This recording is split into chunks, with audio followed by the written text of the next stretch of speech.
with Ownowitz.com, here with Matt Morris, head men's and women's track and field coach. Matt, you're about to sort of restart your indoor season. Had a chance to assess some talent right before break, let the kids go, they're back. Kind of talk about what your expectations are this weekend as you head to Western State for your first sort of real just indoor meet with the whole team. Sure. Yeah, the first meet back is interesting because, the kids go away for Christmas break, have them for 4 or 5 weeks, and it's kind of the start of the next training cycle, So from an outcome standpoint, we don't focus too much on, hey, we're trying to hit this mark or whatever. More, we're just trying to make sure that we compete well and from a process standpoint, we're executing and those kind of things. But, last year we went to this meet and had some pretty good marks early, so it's good competition, it's a fast facility. We had a great fall, and so we're kind of hoping that winter training carried over and we're ready to go. You get some elevation credits at Western. Does that affect what you do at all in this process? Not so much in preparation. When you get there, it's kind of a first place, a tough start for the distance kids because you go right to 7,800 feet and then you got to run a race, and so that that first indoor race for the distance kids always feels pretty rough anyway. So I suspect we'll have some wide eyes and a lot of heavy breathing, but honestly, it won't make too much of a difference. I think in the jumps and the sprints it helps a little bit, but overall I think we're not really in a place for that to make a huge difference one way or the other. We're just going to go do as well as we can and have fun. You've hit a few provisional marks, some athletes, especially on the women's side. Just quickly, let's talk about a few of your top athletes from each side and what your expectations are this weekend, and then as the season moves on. Yeah, going back, we had a great fall, we had a great training cycle in fall. Some of the kids came out in that first meet of Mines and really hit some big marks, and I think Andrea Tuck had a great weekend. She broke 2 school records. She had a provisional in 2 other events and hit a really good provisional mark in the pent. Hoping that would get her in, but she's looked really good and really looks fit coming back. Tatiana Clanton's really turned the corner, man. She's been sprinting well. She jumped over 19 feet in the long jump and has a really high provisional mark as well. Alyssa Evans started right where she, picked up where she started last year and looks great.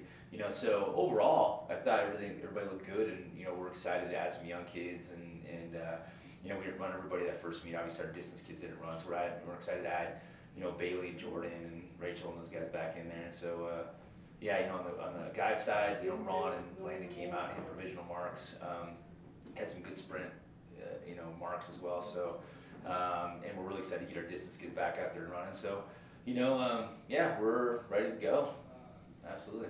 You guys have proven you guys can run on the men's side, even just being in your first year as a program.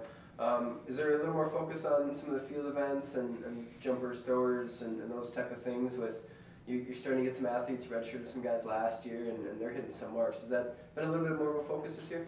Yeah, it's a good question. We talked about that at the beginning, and obviously with the kids that scored for us at Nationals last year, they were, some were older, Dante, Derek, and Duith and Devonic really came on. We're redshirting most of those guys indoors, and so we talked about it early, that we need our jumpers and our throwers and our sprinters and those guys to step up. And we have some good young kids, Chris Epps in the high jump, I think can hit a provisional, potentially qualify. Ron and Landon, Keaton Brown, Isaiah, CJ. So we talked about trying to be more balanced, and this is really a year for us to establish some of those guys and give us a chance next year as we bring guys back to be able to be in the mix, and so we're trying to be more balanced and get some of those younger kids some more experience. Besides Andrea Tuck on the women's side, you mentioned, girls that are sophomores, and really progressing, maybe even faster than you thought. What are your expectations for this women's team? Now you got the distance girls back, and is this a team that could score at the national meet? Yeah, we really focused this year. We talked about at the beginning, making sure that we take care of business at the conference level. We really made some strides last year. We got up to 4th outdoors on the women's side, and we're right knocking on 3rd. And so we really made it a priority for us to score more points at the conference meet, and obviously want to get some people to the national meet as well, and give ourselves a chance to add some kids. And we have some great recruits coming in already. And be ready to roll for next year. And so, indoors will be tough because Highlands is really loaded, and some of the other teams are good as well. But I think we're going to make more of an impact there, and we're really trying to get our DMR and some other individual kids in nationals and get some experience. And you can't try to eat the elephant all in one bite, and so we're not expecting the girls, this year to qualify 15 people and all go win. But I think that, our goal is definitely moving in that direction, and we're doing really good things. Matt, thank you, and good luck this weekend. Yeah, I appreciate it.